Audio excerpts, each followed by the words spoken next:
আপনারা সকলে কেমন আছেন? অনেকদিন পরে আপনাদের সঙ্গে আবার আল্লাহ তাআলা বসার সুযোগ দিয়েছেন।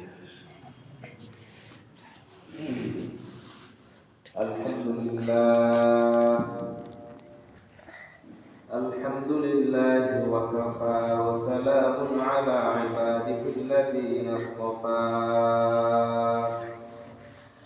أما بعد فأعوذ بالله من الشيطان الرجيم. بسم الله الرحمن الرحيم.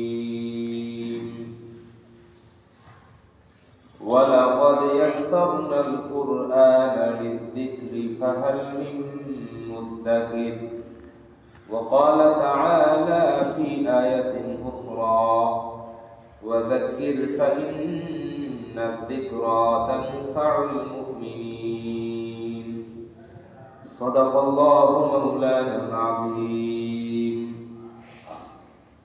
মহান আল্লাহ তাআলা দরবারে শুকরিয়া আদায় করি যে আল্লাহ তাআলা আমাদেরকে মাগরিবের 3 রাকাত ফরজ নামাজ জামাতের সঙ্গে আদায় করার তৌফিক দান করলেন। এরপরে পবিত্র কোরআনের তাফসীর, ধারাবাহিক তাফসীর, শুক্রবারের দিন আজকে অত্যন্ত দামি একটি দিন, মুসলিম সমাজের জন্য দ্বিতীয় ঈদের দিন। আল্লাহ তাআলা বাদুল মাগরিব আমাদেরকে কোরআনের তাফসীরে উপস্থিত হওয়ার তৌফিক দান করেছেন। শুকরিয়া আদায় করি আলহামদুলিল্লাহ।